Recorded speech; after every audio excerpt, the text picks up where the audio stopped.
A paz do Senhor, meu querido e minha querida, tudo bem com você? Eu mais um dia, Pastor Herman Temel, para darmos continuidade ao nosso plano anual de leitura da Bíblia e hoje vamos ler os 3 últimos capítulos da Carta aos Hebreus. Lembrando, se você ainda não se inscreveu aqui neste canal, inscreva-se agora, isso mesmo, já vai se inscrevendo, me ajude assim a crescer aqui na plataforma do YouTube e assim a alcançar mais pessoas com a santa e bendita palavra do Senhor. Me ajuda muito também se você compartilhar esse vídeo, curti-lo e já deixar também aí o seu comentário. Tudo isso dá engajamento para o vídeo, assim eu alcanço mais pessoas com a palavra de Deus e tudo isso você faz gratuitamente, você não gasta nada para me ajudar a alcançar mais pessoas com a palavra do Senhor. Então, faça isso já e me ajude. Amém? Já aproveita e me segue também ali no Instagram.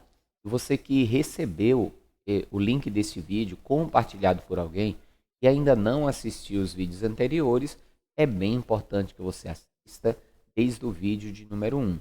Afinal de contas, esse é um plano anual de leitura da Bíblia. Já estamos aí no finalzinho desse plano. É bem interessante que você comece no vídeo de número 1. E assim, em um ano, um vídeo por dia, você vai ler comigo toda a palavra do Senhor. Amém? Então, para que você tenha acesso à playlist completa, na descrição deste vídeo e aqui nos cards eu vou deixar o link. Mas agora vamos orar e logo depois da oração faremos a leitura. Feche seus olhos, curve a sua cabeça. É momento de falar com Deus. Senhor meu Deus e Pai Todo-Poderoso, é no nome santo e bendito do Teu amado Filho, Senhor Jesus, mais um dia estamos reunidos aqui em espírito, diante de Ti, ó Pai, para ler a Tua palavra, para que possamos crescer grandemente em conhecimento e possamos, Pai, a cada dia não errar pela falta dele, mas pelo contrário, praticar a Tua palavra, guardá-la no nosso coração, andar de acordo com ela, Senhor, e assim fazer prosperar o nosso caminho. Peço também, Deus Santo, que o Senhor venha a abençoar grandemente a vida, a casa, o lar, a família de todos que estão fazendo esse plano de leitura. Pai, em nome de Jesus, que assim seja feito. Amém? Vamos então para a leitura.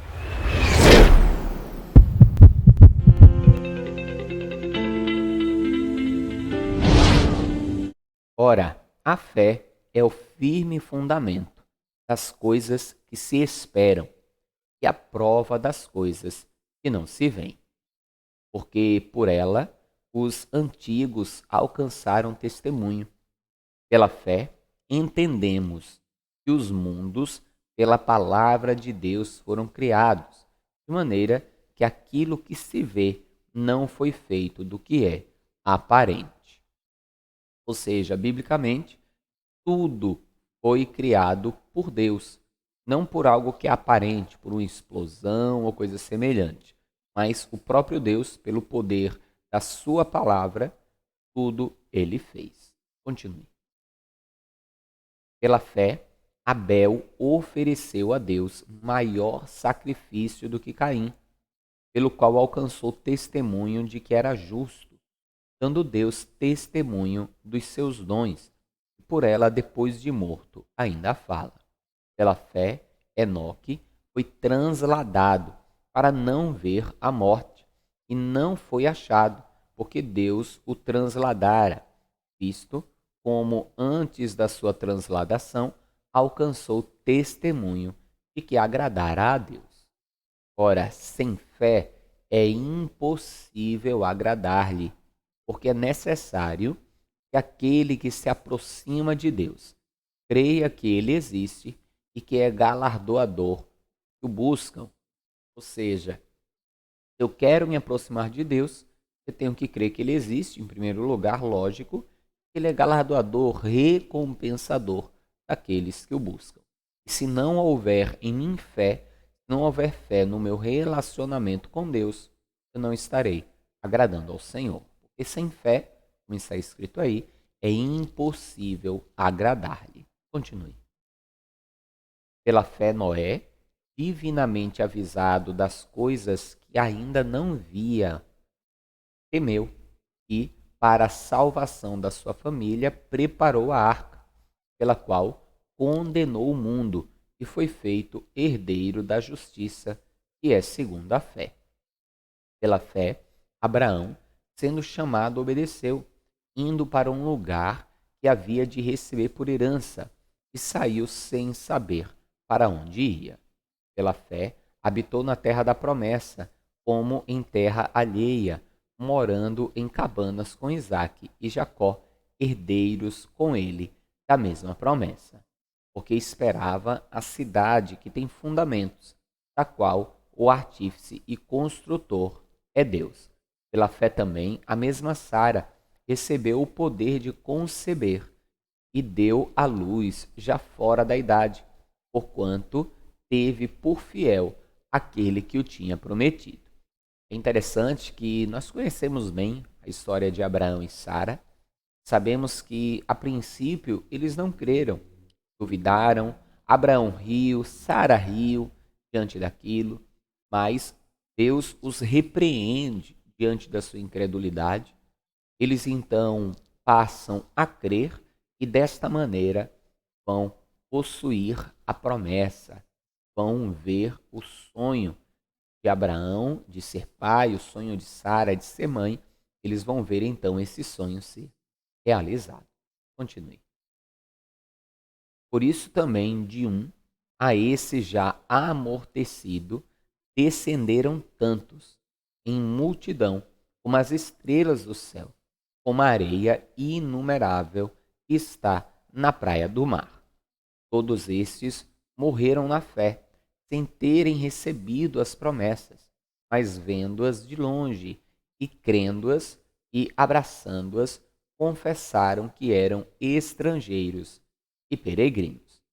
Quando ele diz que esses viram a promessa de longe, sem recebê-la, mas confessaram que eram peregrinos, ele está falando da promessa da vida eterna, a promessa da Canaã celestial. Ou seja, confessaram que eram peregrinos aqui na terra. Eles viram de longe pela fé o poder entrar na Canaã celestial, na terra prometida por Deus, mas ali, naquele tempo, não viveram exatamente isso, né? Pois a vida eterna, a Canaã celestial, ela ainda acontecerá, ela ainda virá a ser, mas alcançaram testemunho e viveram coisas grandíssimas, coisas maravilhosas e entrarão na Canaã celestial, tudo através da fé. Continue. Porque o que isto dizem claramente mostram que buscam uma pátria. E se na verdade se lembrassem daquela de onde haviam saído, teriam oportunidade de tornar. Mas agora desejam uma melhor, isto é, a celestial.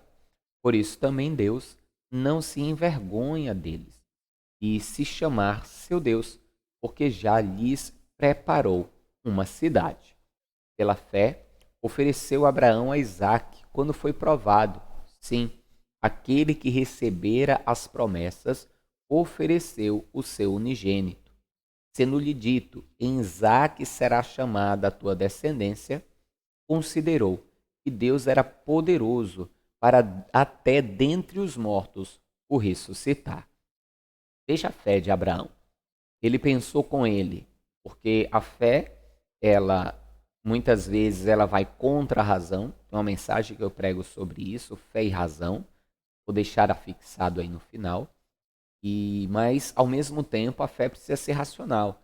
Nossa fé não pode ser uma fé cega, porque a fé cega leva a pessoa a cometer atos que a levarão à ruína. Muitos são enganados hoje e ao longo dos anos justamente por uma fé cega, que levam pessoas a vender muitas vezes tudo que tem e dar na mão de homens, levam a pessoa muitas vezes a fazer tolices, a fazer coisas absurdas. A fé, ela ultrapassa a razão, mas ao mesmo tempo ela precisa ser racional. Então, a fé, na parte que ultrapassa a razão, no caso de Abraão, é ele levar o seu filho para ser sacrificado, é loucura. Mas a razão por trás dessa fé de Abraão foi justamente que aquele que fez a promessa, ele era poderoso para mantê-la. E se ele prometeu que através de Isaac lhe daria uma grande descendência, então ele era poderoso para mesmo Abraão sacrificando Isaac, ele vir então a ressuscitar Isaac. Essa era a fé de Abraão. Eu vou sacrificar o meu filho, mas Deus é poderoso para ressuscitá-lo, para então me dar descendência através dele. Nós sabemos, né, através da palavra, que Abraão não sacrificou a Isaac.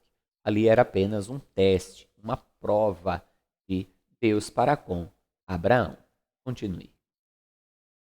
Tendo-lhe dito, em Isaac será chamada a tua descendência, considerou que Deus era poderoso para até dentre os mortos o ressuscitar.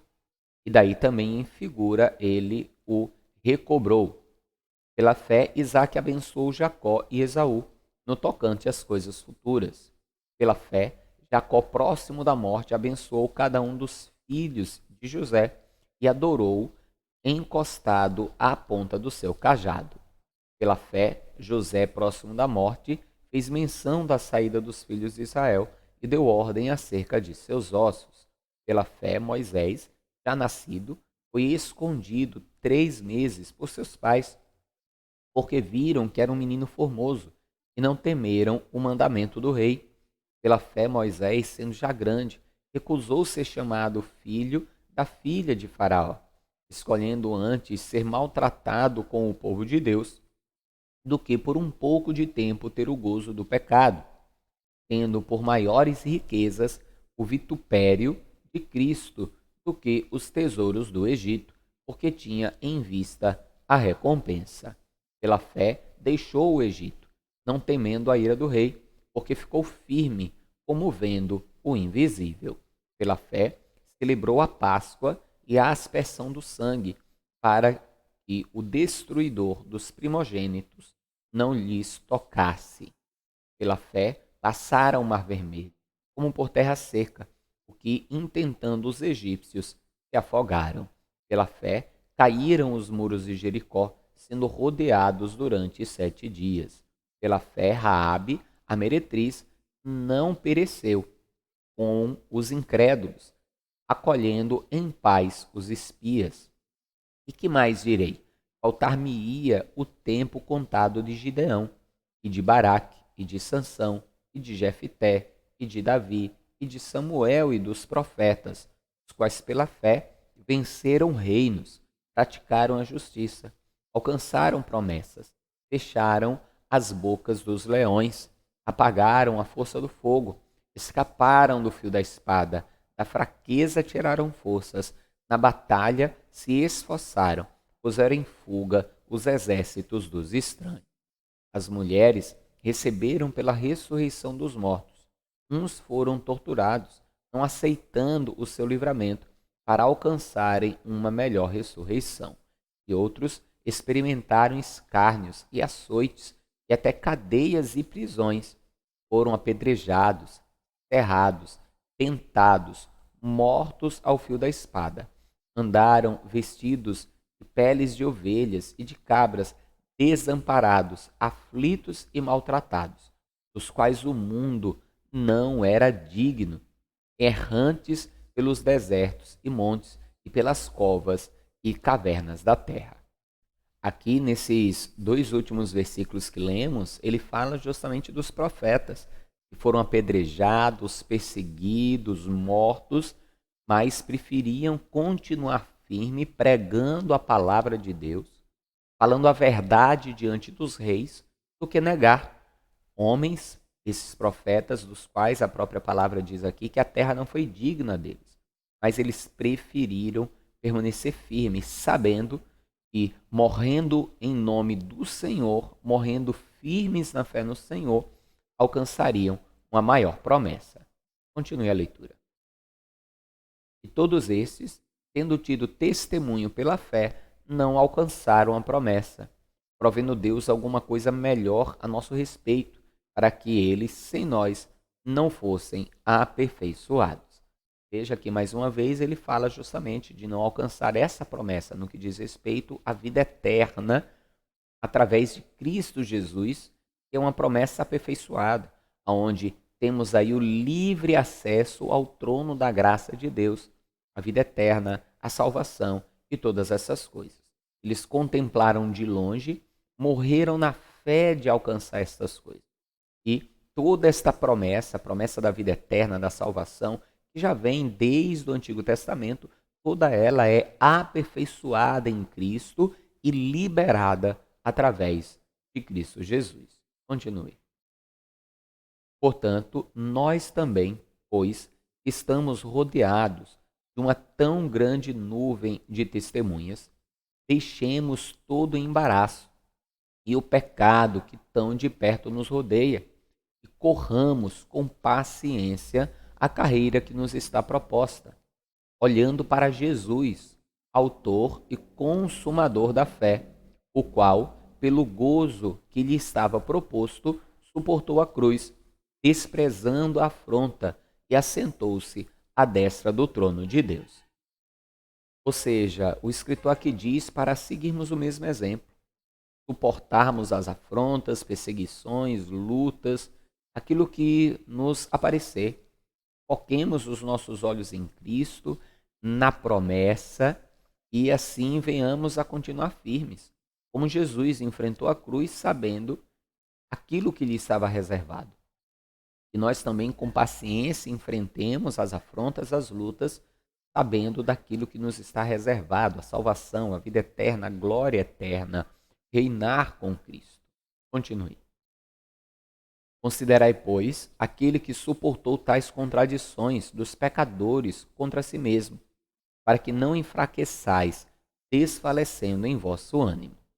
Ainda não resististe até ao sangue, combatendo contra o pecado, e já vos esqueceste da exortação que argumenta convosco como filhos. Filho meu, não desprezes a correção do Senhor, e não desmaies quando por ele fores repreendido, porque o Senhor corrige o que ama e açoita a qualquer que recebe por filho. Veja, muitas vezes a pessoa peca por besteiras, né? E diz, mas a carne é fraca. Aí o escritor aqui diz, ainda não combateste até o sangue, né? Lutar até a última instância para não pecar. E ele fala de nós não esmorecermos diante da repreensão do Senhor. Porque Deus corrige o filho a quem ama. Como ele diz aqui, não só corrige, mas açoita, se necessário for. E não podemos desfalecer diante da correção do Senhor. Antes, nos levantar e permanecer firme. Continue. Se suportais a correção, Deus vos trata como filhos. Porque que filho há a quem o pai não corrija? Mas estáis sem disciplina, da qual todos são feitos participantes, sois então bastardos e não filhos. Além do que, tivemos nossos pais segundo a carne, para nos corrigirem, e nós os reverenciamos. Não nos sujeitaremos, pois, mais ao Pai dos Espíritos para vivermos? Porque aqueles, na verdade, por um pouco de tempo nos corrigiam, como bem lhes parecia, mas este para nosso proveito, para sermos participantes da santidade. Ou seja, nossos pais nos corrigiam de acordo com aquilo que eles achavam que era certo, de acordo com a vontade deles. Deus nos corrige para que venhamos a conservar a vida eterna, a salvação. Continue. E, na verdade, toda correção ao presente não parece ser de gozo, senão de tristeza, mas depois produz um fruto pacífico de justiça nos exercitados por ela. Portanto, tornai a levantar as mãos cansadas e os joelhos esconjuntados, e fazei veredas direitas para os vossos pés, para que o que manqueja não se desvie inteiramente, antes seja sarado. Segui a paz com todos e a santificação, sem a qual ninguém verá o Senhor. Tendo cuidado de que ninguém se prive da graça de Deus, e de que nenhuma raiz de amargura brotando vos perturbe, e por ela muitos se contaminem. e ninguém seja fornicador ou profano como Esaú, que por uma refeição vendeu seu direito de primogenitura. Ou seja, que ninguém troque as bênçãos espirituais por desejos carnais. Muitos, na vontade de satisfazer os seus desejos da carne, estão perdendo o direito de bênçãos espirituais poderosas. Continue. Porque bem sabeis que, querendo ele ainda depois herdar a bênção, foi rejeitado, porque não achou lugar de arrependimento, ainda que com lágrimas o buscou. Porque não chegastes ao monte palpável, aceso em fogo, e a escuridão, e as trevas, e a tempestade, e ao sonido da trombeta, e a voz das palavras, a qual os que a ouviram pediram que lhes não falassem mais, porque não podiam suportar o que lhes mandava. Se até um animal tocar o monte, será apedrejado ou passado com um dardo. E tão terrível era a visão que Moisés disse: estou todo assombrado e tremendo. Mas chegaste ao monte Sião e à cidade do Deus vivo, a Jerusalém celestial e aos muitos milhares de anjos, a universal assembleia e igreja dos primogênitos, que estão inscritos nos céus, e o Deus, o juiz de todos, e os espíritos dos justos aperfeiçoados, e a Jesus, o mediador de uma nova aliança, e ao sangue da aspersão que fala melhor do que a de Abel. Vede que não rejeitais ao que fala, porque se não escaparam aqueles que rejeitaram o que na terra os advertia, muito menos nós, se nos desviarmos daquele que é dos céus, a voz do qual moveu então a terra, mas agora a anunciou, dizendo: ainda uma vez o moverei, não só a terra, senão também o céu. E esta palavra, ainda uma vez, mostra a mudança das coisas móveis, como coisas feitas para que as imóveis permaneçam. Por isso, tendo recebido um reino que não pode ser abalado, retenhamos a graça pela qual sirvamos a Deus agradavelmente, com reverência e piedade. Porque o nosso Deus é um fogo consumidor. Permaneça o amor fraternal. Não vos esqueçais da hospitalidade, porque por ela alguns, não sabendo, hospedaram anjos. Lembrai-vos dos presos, como se estivesseis presos com eles, dos maltratados, como sendo vós mesmos também no corpo. Venerado seja entre todos o matrimônio e o leito sem mácula, porém os fornicadores e os adúlteros Deus os julgará. Então, na graça, os adúlteros, fornicadores e coisas semelhantes, é bom deixar esse ato, porque senão Deus os julgará. E como nós vimos aqui no capítulo atrás, ele é fogo consumidor. Como aqui mesmo na carta aos Hebreus nós já lemos, horrenda coisa é cair nas mãos de Deus vivo. Continue.